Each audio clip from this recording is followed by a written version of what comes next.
ഉമ്മയോടും ഭാര്യയോടും ദീനിയായ രീതിയിൽ മുന്നോട്ട് കൊണ്ടുപോകേണ്ടത് എങ്ങനെയാണ് ചോദിക്കേണ്ട ആവശ്യമില്ല. ഉമ്മ ഭാര്യയാണ്, ഭാര്യ ഭാര്യയാണ്.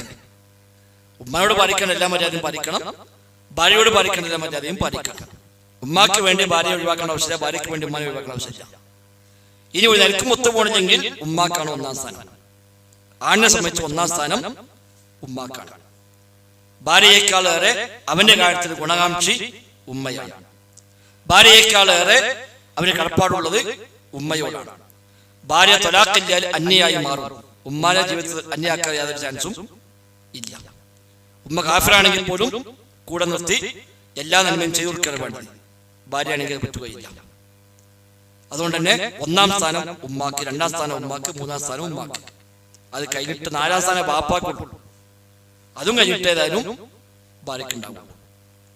അവിടെ ഉമ്മാക്ക് വേണ്ടി അല്ല ഭാര്യയ്ക്ക് വേണ്ടി ഉമ്മാനെ ഉറപ്പിക്കാതെ എന്നാലും പറ്റുകയില്ല. രണ്ടും ഒന്നിച്ചു കൊണ്ടുവരാനാണ് വേണ്ടത്. ഭാര്യയോട് ബോധ്യപ്പെടുത്തി കൊടുക്കണം, ഇതിന്റെ ഉമ്മയാണ്.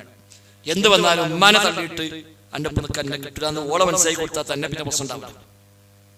ഭാര്യ ഭർത്താവ് ഒറ്റയ്ക്ക് നിൽക്കുമ്പോൾ എന്താ കാട്ടം, ഉമ്മാനെ കൊണ്ട് കുടുങ്ങി നമുക്ക് വാടകയ്ക്ക് പോകാം, ഇതുപോലെ നമ്മൾ ചർച്ച ചെയ്താൽ പിന്നെ ആ ഭാര്യ നാശാവുന്ന ഒരു സംശയമാണ്. അപ്പൊ ഭാര്യ നാശം ഭാര്യയ്ക്ക് മനസ്സിലായി ഞാൻ വിചാരിച്ചത് കിട്ടുന്നു. ഞാൻ വെച്ച് എനിക്ക് എന്റെ അമ്മയും ബാപ്പനായിട്ട് എന്തുള്ളൂ, ഉമ്മാനും ബാപ്പാനും പഠിപ്പിച്ചുകൊണ്ട് ഞാൻ ഒന്നിനും കൂട്ടിക്കൂടാന്ന് ഓളെ ബോധ്യപ്പെടുത്തിയാൽ അവ ഓളെ അമ്മയും കൂടെ മാറുന്നത്. അതാണ് വേണ്ടത്. ഭർത്താവിന്റെ ഉമ്മാനെ സ്വന്തം ഉമ്മായിട്ട് കാണാൻ പറ്റും.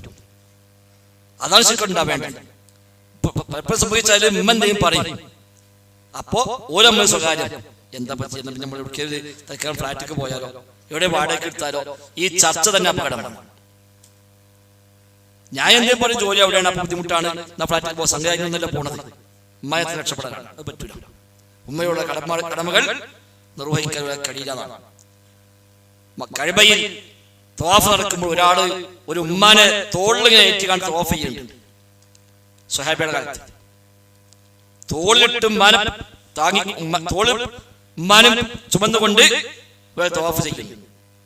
ഇബ്നു ഉമർ റളിയല്ലാഹുമായി കണ്ടപ്പോൾ ഈ മനുഷ്യൻ ചോദിച്ചു, എന്റെ ഉമ്മയാണ്, ഉമ്മയോട് ഞാൻ ചെയ്യേണ്ട കടപ്പാടുകൾ നിർവഹിച്ചില്ലേ? ഇബ്നു ഉമർ ഇല്ല, ഒരിക്കലുമില്ല. നിനക്ക് വേണ്ടി ഉമ്മ അനുഭവിച്ച ഒരു കഷ്ടപ്പാടിനെ പോലും ഇപ്പൊ ചെയ്യണാവില്ല എന്നാണ്. അത്രയേറെ കടമകൾ ഉമ്മയോടുണ്ട്. അവിടെ ഉമ്മയാണ് ഒന്നാം സ്ഥാനം. അത് കഴിയട്ടെ ബാക്കി ആരുമുള്ളൂ. ഭാര്യയ്ക്ക് കൊടുക്കാൻ എല്ലാ അവകാശങ്ങളും കൊടുക്കുക, അതിന് ഉമ്മ തടസ്സമാവില്ല. ഉമ്മ കൊടുക്കണെല്ലാം അതും കൊടുക്കാതെ ഭാര്യ തടസ്സമാവില്ല. രണ്ടും നിലർത്തി മാന്യമായി അള്ളാനെ പേടിച്ച് കൈകാര്യം ചെയ്താൽ അതൊന്നും പ്രശ്നം പറ്റില്ല. അങ്ങനെ വല്ല പ്രശ്നം ഉണ്ടെങ്കിൽ ഉമ്മാനെ ഒഴിവാക്കാനല്ല ആലോചിക്കേണ്ടത്. ഒരു നിലക്കും പറ്റുന്ന ഭാര്യനെ ഒഴിവാക്കുക എന്നല്ലാതെ ഉമ്മാനെ ഒഴിവാക്കാൻ പറ്റില്ല. ഉമർ ഖത്താബ് തന്റെ മകൻ കല്യാണം കഴിച്ചപ്പോ കുറച്ച് അത്യാവശ്യം സൗന്ദര്യമുള്ള പെണ്ണായി. ആ പെണ്ണിട്ട് കൊണ്ടപ്പോ പിന്നെ ഫുൾ ടൈം പെണ്ണുങ്ങളൊപ്പം തീർക്കണ്ട്. വാപ്പാക്ക് തോന്നി ബുദ്ധിമുട്ടാവുമല്ലോ, ഓന്റെ ദീനില്ലാതാവോ ഓളപ്പം കൂടിയിട്ട്. ഉമർ ഖത്താബ് പറഞ്ഞു ഓളെ തലാക്കല്ലേ കളയാണ്. അപ്പൊ മോന് പറഞ്ഞു അത് കഴിയൂല, അത് തലാക്കല്ലാൻ പറ്റൂതല്ലോ, വാപ്പ നിർബന്ധിക്കുക തലാക്കല്ല. അവസാനം നബിയുടെ അടുത്ത് കേസെത്തി. ബാപ്പ ഇങ്ങനെ പറയാം, എന്താ കാട്ടു ചോദിച്ചു. നബി പറഞ്ഞു ബാപ്പാനനുസരിച്ചോ.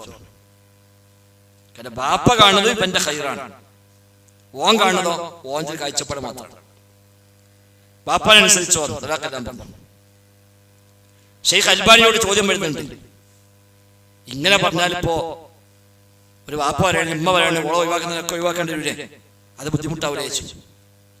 ഷെയ്ഖ് അൽബാനിയോട് മറുപടി കാണാം, ഉമർ ഖത്താബിനെ പോലത്തെ വാപ്പയും ഇബ്നു ഉമറിനെ പോലത്തെ മോനുമാണെങ്കിൽ ബാപ്പാനെ അനുസരിക്കണം. അപ്പൊ എല്ലാ വാപ്പയും പറഞ്ഞ മനസ്സിലാക്കണം എന്നല്ല. ഉമർ ഖത്താബ് തൊലാക്കെല്ലാം പറഞ്ഞത് വെറുതെ പറഞ്ഞതല്ല, തന്റെ മകന് ദീൻ നഷ്ടപ്പെട്ടു പോകുമോ എന്ന ആശങ്ക. അപ്പൊ അതിന് സംരക്ഷിക്കാൻ വേണ്ടി ചെയ്ത പണിയാണ്. കാരണം അങ്ങനത്തെ വാപ്പ അങ്ങനത്തെ മോനുമാണെങ്കിൽ ആ വാപ്പാനെ അനുസരിക്കണം എന്നാണ് ഷെയ്ഖ് അൽബാനി റഹിമത്തുള്ളാഹി ഇത് കൊടുത്ത വിശദീകരണം. അപ്പൊ രണ്ടും ഒന്നിച്ചാണ് നമ്മൾ കൊണ്ടുപോകേണ്ടത്. ചിലതൊക്കെ ഈ കുടുംബജീവിതം വെച്ചാല് കുറച്ചൊക്കെ നമ്മൾ ചില നാടകങ്ങളൊക്കെ വേണ്ടിയിട്ട് ഭാര്യയും ഭർത്താവ് ഒത്താൽ മതി. ഞാൻ ഉമ്മാനെ മുമ്പ് അന്നോ ചീത്താൽ ഇട്ടൊന്നും വിചാരിച്ചോണ്ടാകാൻ മതി. ഉമ്മാക്ക് അത്രേ ഉണ്ടാവുള്ളൂ, ഉമ്മാക്ക് അത്രേ ഉള്ളൂ. ഉമ്മാനെ സംബന്ധിച്ച് എൻ്റെ കുട്ടി നഷ്ടപ്പെട്ടു പോകുമോ, ഓടൊപ്പം കൂടുമോ, ഇനിയിപ്പോൾ എന്നെ നോക്കൂല എന്നൊക്കെ ഒരു ബേജാറ് സ്വാഭാവികമായിട്ടും ഉമ്മാക്കുണ്ട്, പ്രത്യേകിച്ച് വാപ്പ മരിച്ചന്മാരാണെങ്കിൽ. അപ്പം ഉമ്മാക്കൊരു ബോധ്യപ്പെടുന്ന വലിയ നിങ്ങൾ കഴിഞ്ഞിട്ട് എനിക്ക് എന്തുള്ളൂ, അത് എവിടേക്കും പോവുകയാണെങ്കിൽ ഉമ്മയാണ് ചോദിച്ചാൽ ഉമ്മ പറഞ്ഞാൽ പോകാം എന്ന് പറഞ്ഞാൽ ഉമ്മക്ക് അത്ര ആവശ്യമുള്ളൂ. തുണിപ്പായം മാറ്റി ഇറങ്ങിയിട്ട് ഉമ്മ പോയിട്ടുണ്ടെങ്കിൽ അത് വേദനയ്ക്കാരം ഉമ്മക്ക്. ഉമ്മാട് ചോദിച്ചു പോവുക, ഉമ്മ പറഞ്ഞമായി ചെയ്യുക. അന്ന് ഉമ്മാനെ ബോധ്യപ്പെടുത്തിയാൽ മതി. എന്തുണ്ടെങ്കിലും എന്നോട് ഉമ്മാനെ ചോദിച്ചോക്കെ ഉമ്മ പറഞ്ഞാൽ ചെയ്യാം. ഉമ്മാക്ക് അതിന് വലിയ അംഗീകാരം പോകണമെന്നില്ല. ബാപ്പാക്ക് വലിയ പ്രശ്നം ഉണ്ടാവില്ല. അപ്പം ഇപ്പം എന്തായാലും സാറി ഞാൻ പൊട്ടയായിരിക്കും. ഇനി വിഷമുണ്ടെങ്കിലും അപ്പം അത് ഉണ്ടില്ല, ആയിക്കോട്ടെ. ഉമ്മതല്ല, ഉമ്മാക്കത് ഭയങ്കര വേദനയായിരിക്കും. അപ്പം വരുമ്പോഴും പോകുമ്പോഴും കൊടുക്കുമ്പോഴും ഇരിക്കുമ്പോഴൊക്കെ ഉമ്മാനെ പരിഗണിക്കുക. അല്ല ഓളെ കാര്യം ഇപ്പോൾ ഓളെ കെട്ടിയ ശേഷം പിന്നെ അപ്പം ഞാനൊന്നും വേണ്ട എന്ന് ഉമ്മാക്ക് തോന്നൽ വരും. അത് വരുത്താതെ വെക്കുക എന്നുള്ളതാണ് പുരുഷന്മാർ ചെയ്യേണ്ട ബാധ്യത. അത് ഭാര്യയും ഭർത്താവിൻ്റെ ഒത്തിട്ട് അങ്ങനെ ഉമ്മാനെ സ്നേഹിച്ചാൽ ഏത് ഉമ്മയും ഏറ്റവും നല്ല ഉമ്മാനായിട്ട് മാറും. ഒരു ഒപ്പം കൂടിയിട്ട് ഉമ്മാനെ സ്നേഹിക്കുക, ആത്മാർത്ഥമായി സ്നേഹിക്കുക. അതാണ് ഇല്ലാതെ പോകുന്നത് പലപ്പോഴും. ഉമ്മ ഒരു ഭാരമായി തോന്നിക്കഴിഞ്ഞാൽ പിന്നെ പറഞ്ഞിട്ട് കാര്യമില്ല, അങ്ങനെ ആയിക്കൂടാ.